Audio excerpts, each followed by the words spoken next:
प्रेमचंद का उपन्यास प्रतिज्ञा उस दौर की सामाजिक रूढ़ियों को तोड़ने वाला एक क्रांतिकारी साहित्यिक प्रयास है, जिसमें विधवा पुनर्विवाह जैसे साहसिक विषय को अत्यंत संवेदनशीलता और यथार्थवाद के साथ प्रस्तुत किया गया है।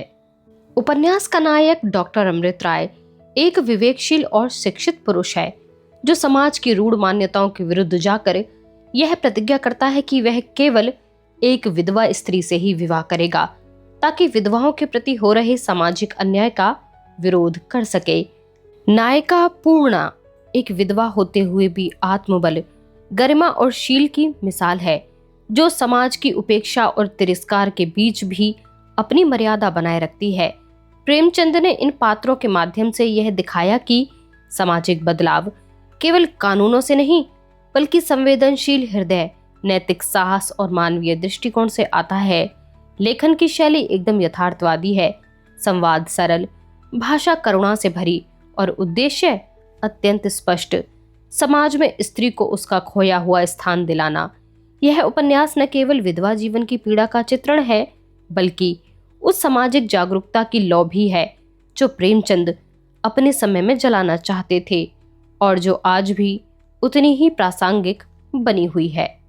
मैं हूं आपकी दोस्त वर्षा। आशा करती हूं आप सभी बहुत अच्छे से होंगे। एक बार फिर से आप सभी का स्वागत करती हूं हमारे चैनल स्पिरिट ऑफ इम्बाइब के मंच पर। आज हम पढ़ेंगे प्रेमचंद के उपन्यास प्रतिज्ञा का अंतिम भाग। मेरा आप सभी से यह अनुरोध है कि हमारे चैनल को सब्सक्राइब करना, हमारी वीडियोस को लाइक करना, शेयर करना बिल्कुल भी न भूलें। इससे हमें प्रोत्साहन मिलेगा, जिससे कि हम आपके लिए आगे और भी अच्छी पुस्तकों को लाने का प्रयास करेंगे। आशा है कि आप मुझे निराश नहीं करेंगे। तो चलिए चलते हैं बिना किसी देरी के इस उपन्यास के अंतिम भाग की ओर। शहर में घर घर गली कूचे, जहां देखिए यही चर्चा थी। बाबू दाननाथ का नाम भी प्रसंग से लोगों की जबान पर आ जाता था।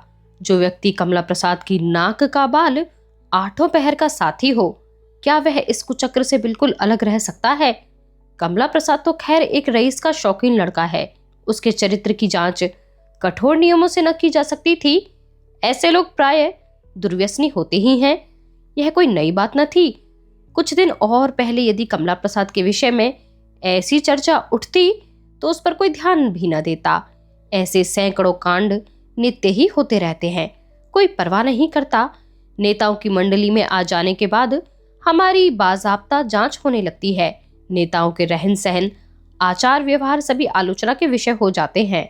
उनके चरित्र की जांच आदर्श नियमों से की जाने लगती है। कमला प्रसाद अभी तक नेताओं की उस श्रेणी में न आया था। उसका जो कुछ सम्मान और प्रभाव था, वह दाननाथ जैसे विद्वान, प्रतिभाशाली, सच्चरित मनुष्यों से मेलजोल के कारण था। वह पौधा न था जो भूमि से जीवन और बल पाता। वह बेल के समान वृक्ष पर चढ़ने वाला जीव था।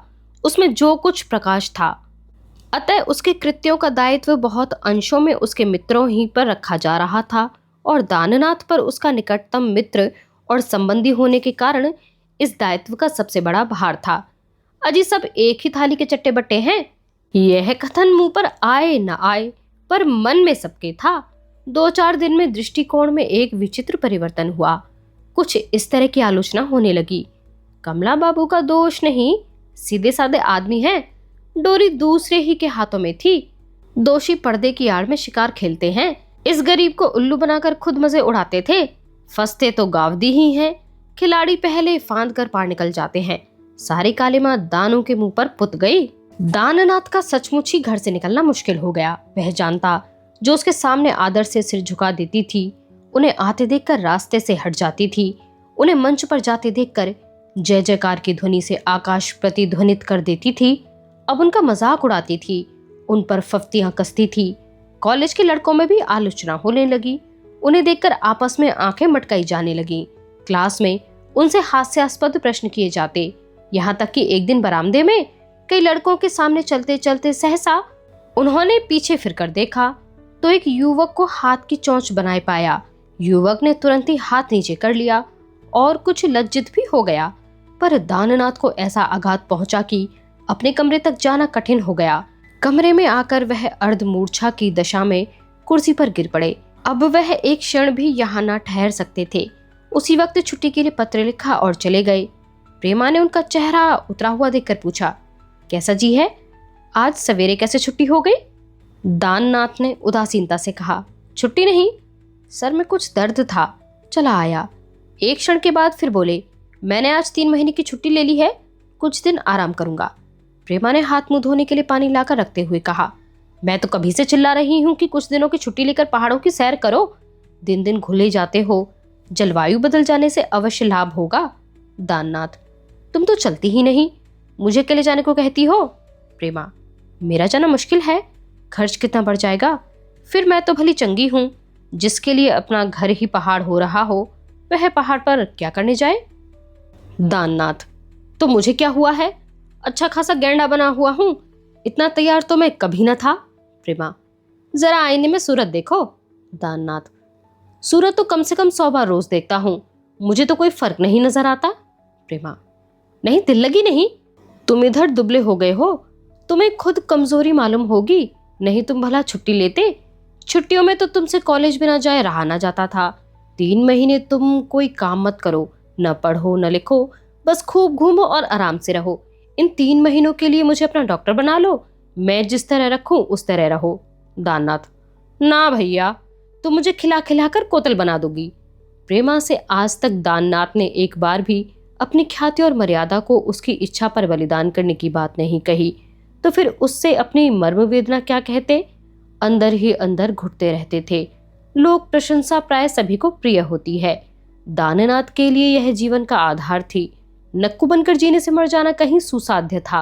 प्रतिज्ञा का जो भवन उन्होंने बरसों में खड़ा किया था, वह पराई आग से जलकर भस्मीभूत हो गया था। इस भवन का वह 2-4 शब्दों से फिर निर्माण कर सकते थे। केवल एक व्याख्यान किसी तांत्रिक के मंत्र की भांति इस राख के ढेर को पुनर्जीवित कर सकता था, पर उनकी जबान बंद थी। लोगों से मिलना जुलना पहले ही छूट गया था, अब उन्होंने बाहर निकलना भी छोड़ दिया। दिन भर पड़े पड़े कुछ पढ़ा या सोचा करते। हृदय की चिंता उन्हें अंदर ही अंदर घुलाए डालती थी। प्रेमा के बहुत परिचित मनुष्य की सूरत देखते ही उनके प्राण से निकल जाते थे। एक दिन सुमित्रा आई, बहुत प्रसन्न थी। प्रेमा ने पूछा, अब तो भैया से लड़ाई नहीं करती? सुमित्रा हंसकर बोली, अब ठीक हो गए हैं। बदनामी हुई तो क्या, पर ठीक रास्ते पर आ गए। अब सैर सपाटे सब बंद हैं, घर से निकलते ही नहीं। लाला जी से तो बोलचाल बंद है, अम्मा जी बहुत कम बोलती हैं, बस अपने कमरे में पड़े रहते हैं। अब तो जो कुछ हूँ, मैं ही प्राणेश्वरी हूँ, मैं ही जीवन सुधा हूँ, मैं ही हृदय की रानी हूँ।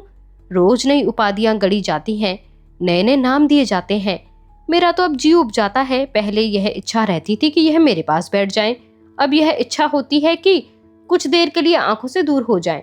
प्रेम जताने लगते हैं तो झुंझला उठती हूँ, मगर फिर भी पहले से कहीं अच्छी हूँ। कम से कम यह भय तो नहीं है कि मेरी चीज किसी और को मिल रही है। आगे के लिए भी अब यह भय न रहेगा। देहात जाने का हुक्म हो गया है। प्रेमा ने पूछा, कौन जाएगा?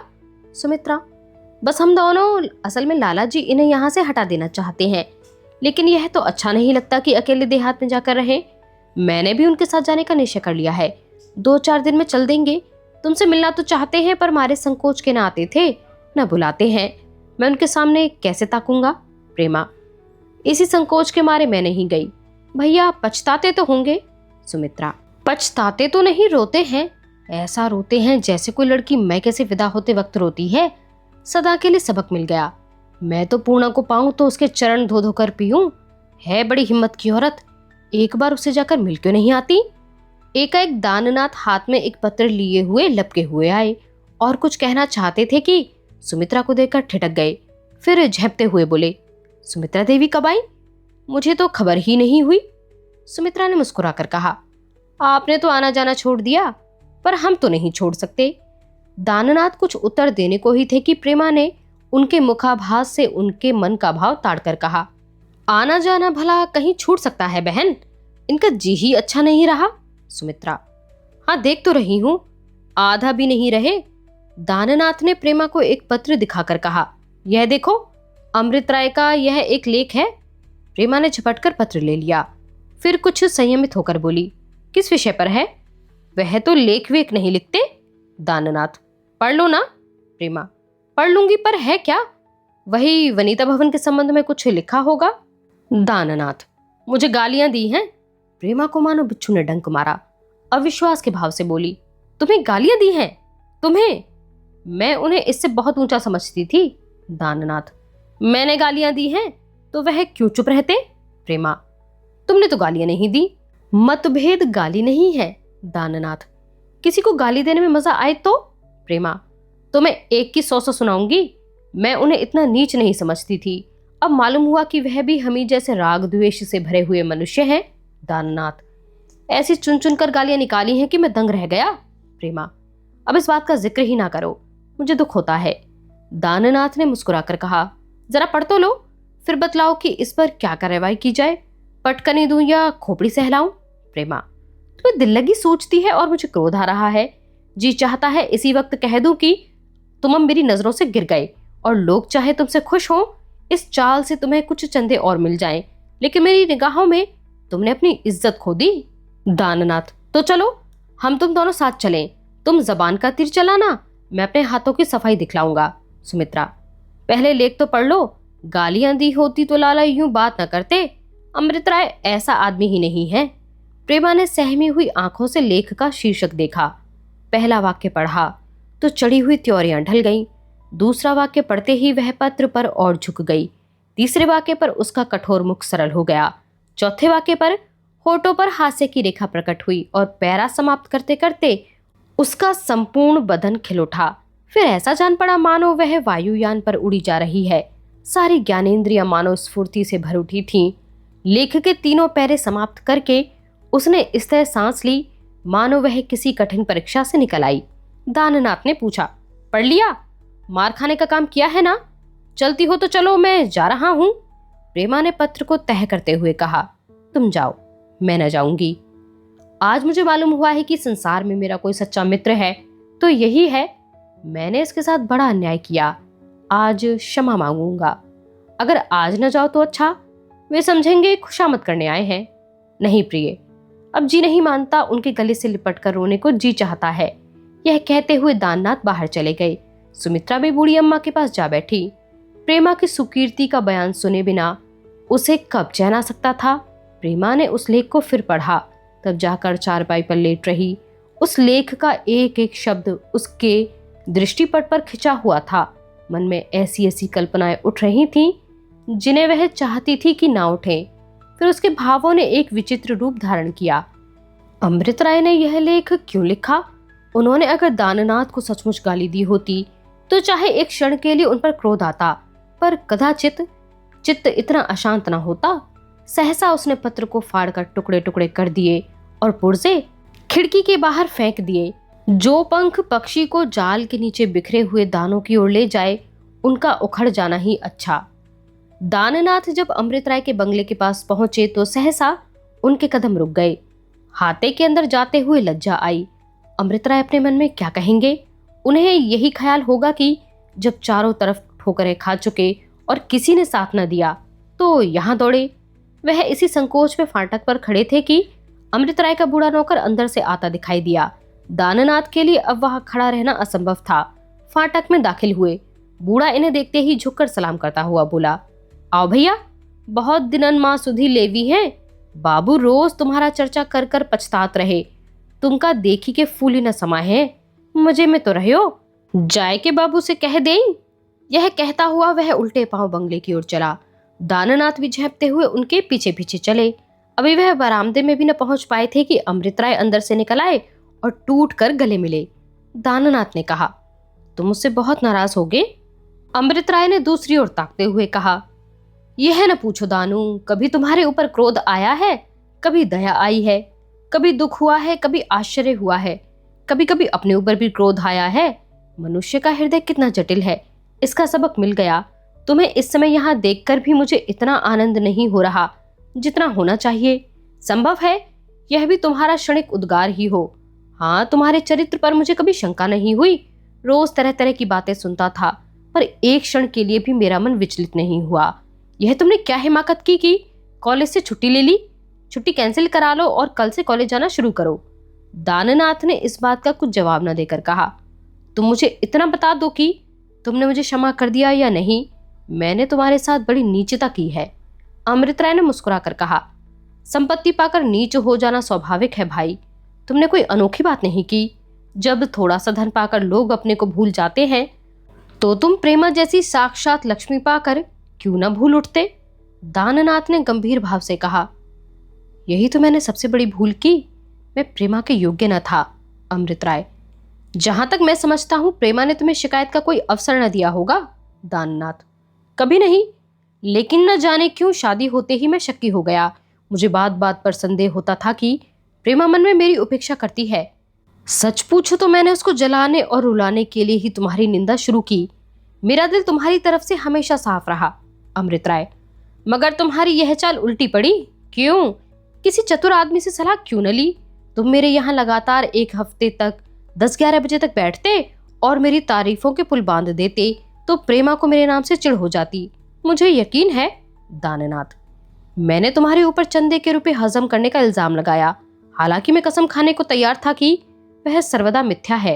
अमृत राय, मैं जानता हूं। दाननाथ, मुझे तुम्हारे ऊपर यहां तक आक्षेप करने में संकोच न हुआ कि। अमृत राय, अच्छा चुप रहो भाई, जो कुछ किया अच्छा किया। इतना मैं तब भी जानता था कि अगर मुझ पर कोई वार करता तो तुम पहले सीना खोलकर खड़े हो जाते। चलो तुम्हें आश्रम की सैर कराऊं? दाननाथ, चलूंगा, मगर मैं चाहता हूं पहले तुम मेरे दोनों कान पकड़कर खूब जोर से खींचो और 2-4 थप्पड़ जोर जोर से लगाओ।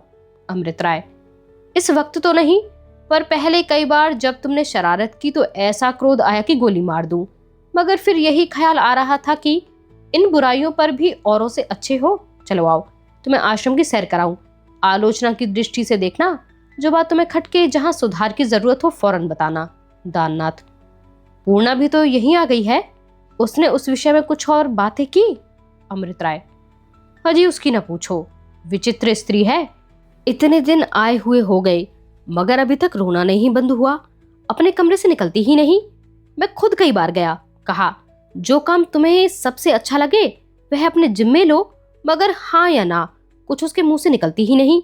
औरतों से भी नहीं बोलती, खाना दूसरे तीसरे वक्त बहुत कुछ कहने से खा लिया, बस मुंह ढांपे पड़ी रहती है। मैं चाहता हूं कि और स्त्रियां उसका सम्मान करें, उसे कोई अधिकार दे दूं, किसी तरह उस पर प्रकट हो जाए कि एक शौहदे की शरारत ने उसका बाल भी माका नहीं किया। उसकी इज्जत जितनी पहले थी उतनी ही अब भी है, पर वह कुछ होने नहीं देती। तुम्हारा उससे परिचय है ना? दाननाथ, बस 2-1 बार प्रेमा के साथ बैठे देखा है, इससे ज्यादा नहीं। अमृत राय, प्रेमा ही उसे ठीक करेगी। जब दोनों गले से गले मिल लेंगी और पूर्णा उससे अपना सारा वृतांत कह देगी, तब उसका चित्त शांत हो जाएगा। उसकी विवाह करने की इच्छा हो तो एक से एक धनी मानी वर मिल सकते हैं। 2-4 आदमी तो मुझसे कह चुके हैं, मगर पूर्णा से कहते हुए डरता हूं कि कहीं बुरा ना मान जाए। प्रेमा उसे ठीक कर लेगी। मैंने यदि सिंगल रहने का निश्चय न कर लिया होता और वह जाति पाति का बंधन तोड़ने पर तैयार हो जाती तो मैं भी उम्मीदवारों में होता। दाननाथ, उसके हसीन होने में तो कोई शक ही नहीं। अमृत राय, मुझे तो अच्छे अच्छे घरों में ऐसी सुंदरियां नजर नहीं आती। दाननाथ, यार तुम रीझे हुए हो, फिर क्यों नहीं ब्याह कर लेते? सिंगल रहने का ख्याल छोड़ो, बुढ़ापे में परलोक की फिक्र कर लेना। मैंने भी तो यही नक्शा तैयार कर लिया है। मेरी समझ में यह नहीं आता कि विवाह को लोग क्यों सार्वजनिक जीवन के लिए बाधक समझते हैं। अगर ईसा, शंकर और दयानंद अविवाहित थे तो राम, कृष्ण, शिव और विष्णु गृहस्थी के जुए में जकड़े हुए थे। अमृत राय ने हंसकर कहा, व्याख्यान पूरा कर दो ना, अभी कुछ दिन आप ब्रह्मचर्य के पीछे पड़े हुए थे, इसी को मनुष्य के जीवन का पूर्ण विकास कहते थे, और आज आप विवाह के वकील बने हुए हैं। तकदीर अच्छी पा गए ना? दाननाथ ने त्योरी चढ़ाकर कहा, मैंने कभी अविवाहित जीवन को आदर्श नहीं समझा। वह आदर्श हो ही कैसे सकता है? अस्वाभाविक वस्तु कभी आदर्श नहीं हो सकती। अमृत राय, अच्छा भाई, मैं ही भूल कर रहा हूं। चलते हो कहीं? हाँ, आज तुम्हें शाम तक यहाँ रहना पड़ेगा। भोजन तैयार हो रहा है, भोजन करके जरा लेटेंगे, खूब गपशप करेंगे, फिर शाम को दरिया में बजरे का आनंद उठाएंगे, वहां से लौटकर फिर भोजन करेंगे, तब तुम्हें छुट्टी मिल जाएगी। ईश्वर ने चाहा तो आज ही प्रेमा देवी मुझे कोसने लगेंगी। दोनों मित्र आश्रम की सैर करने चले। अमृत राय ने नदी के किनारे 80 संगम के निकट 50 एकड़ जमीन ले ली थी। वहां रहते भी थे। अपना कैंटोनमेंट वाला बंगला बेच डाला था। आश्रम ही के हाथे में एक छोटा सा मकान अपने लिए बनवा लिया था। आश्रम के द्वार पर के दोनों बाजुओं पर दो बड़े बड़े कमरे थे। एक आश्रम का दफ्तर था और दूसरा आश्रम में बनी हुई चीजों का शोरूम। दफ्तर में एक अधेड़ महिला बैठी हुई लिख रही थी।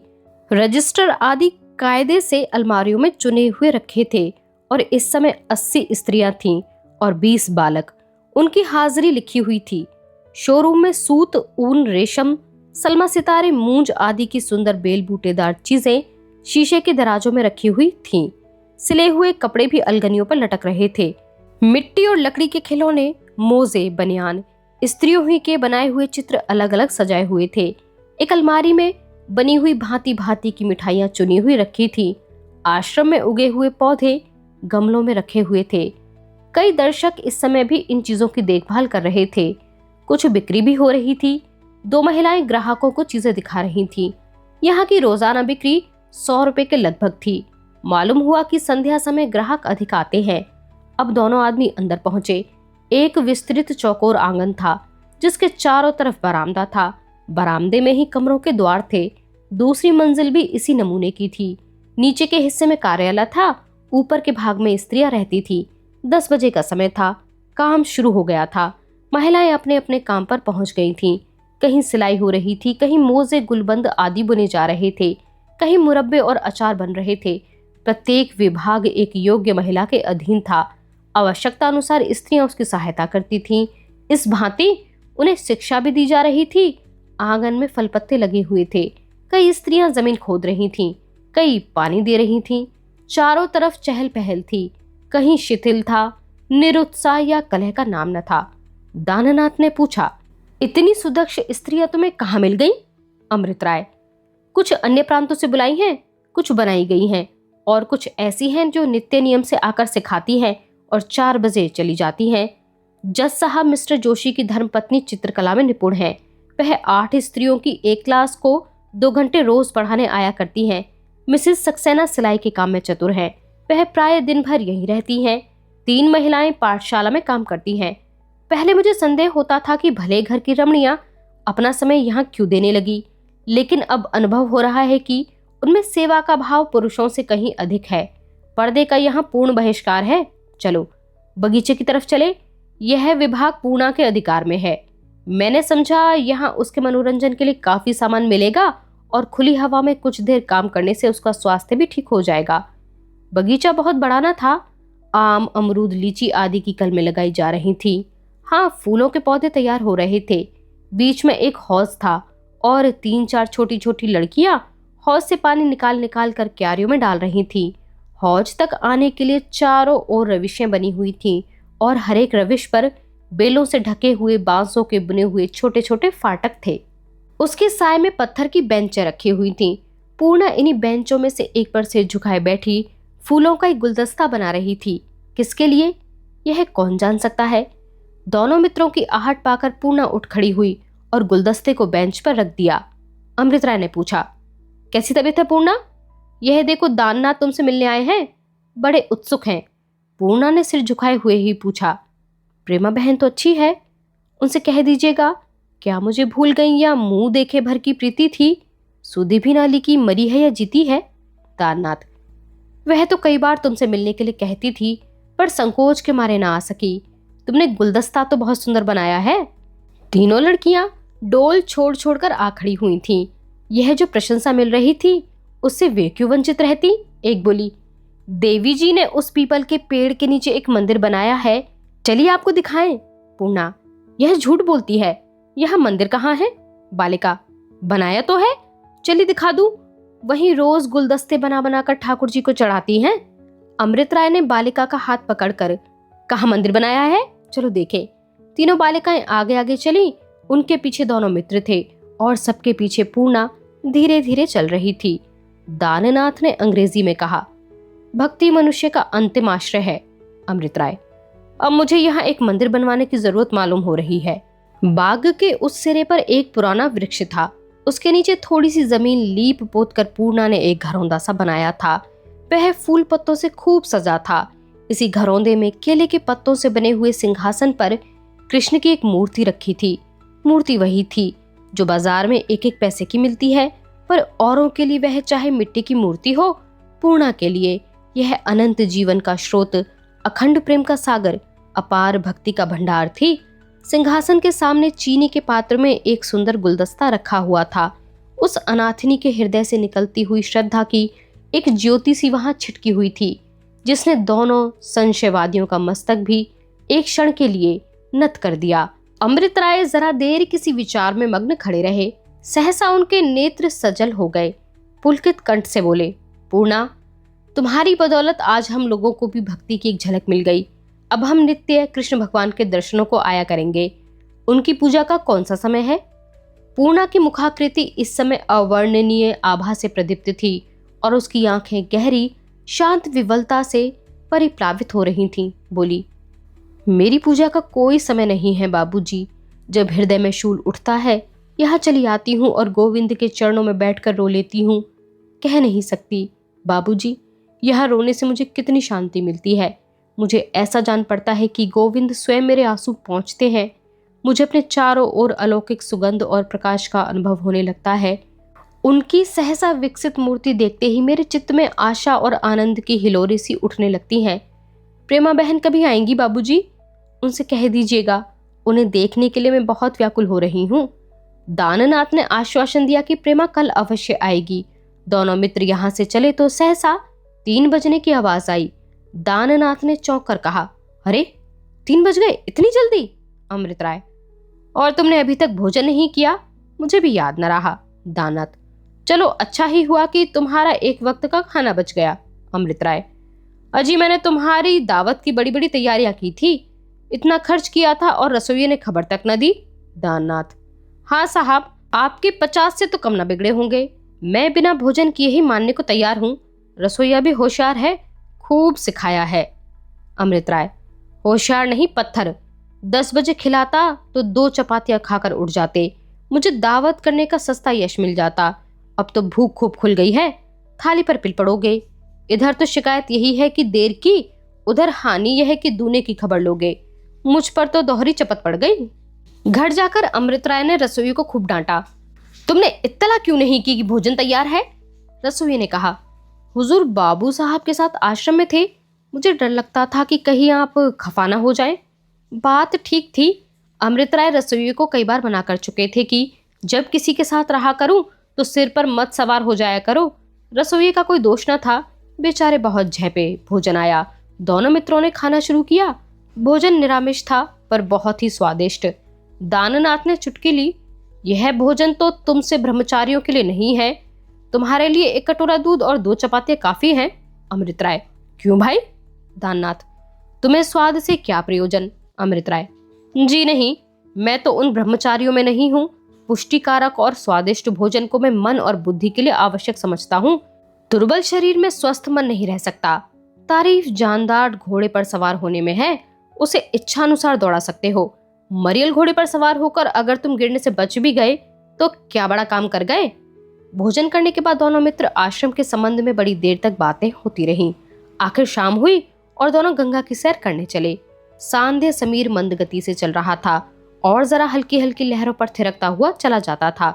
अमृत राय डांड लिए बजरे को खे रहे थे और दाननाथ तख्ते पर पांव फैलाए हुए लेटे थे। गंगा देवी सुनहले आभूषण पहने हुए मधुर स्वरों में गा रही थीं।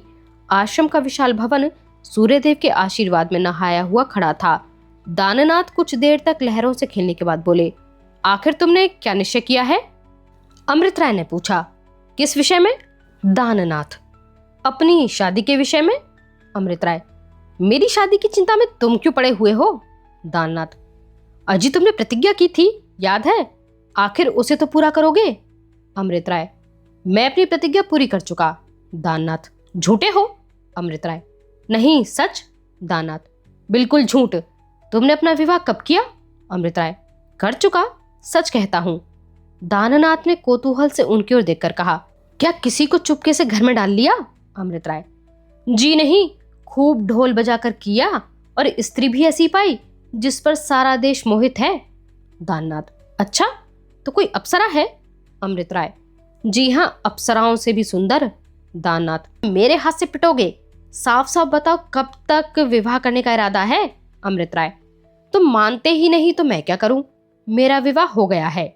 दाननाथ, कहाँ हुआ? अमृत राय, यहीं बनारस में। दाननाथ, और स्त्री क्या आकाश में है या तुम्हारे हृदय में? अमृत राय, जी नहीं, हमारे, तुम्हारे और संसार के सामने। दाननाथ, मैंने तो नहीं देखा। अमृत राय, अभी देखे चले आते हो और अब भी देख रहे हो। दाननाथ ने सोचकर कहा, कौन है? पूर्णा तो नहीं? अमृत राय, पूर्णा को मैं अपनी बहन समझता हूं। दाननाथ, तो फिर कौन? तुमने मुझे क्यों नहीं दिखाया? अमृत राय, घंटों तक दिखाता रहा, अब और कैसे दिखाता? अभी दिखा रहा हूं। वह देखो, ऐसी सुंदरी तुमने और कहीं देखी है? मैं ऐसी ऐसी और कई जाने उस पर भेंट कर सकता हूं। दाननाथ ने आश्चर्य समझकर कहा, अच्छा अब समझा।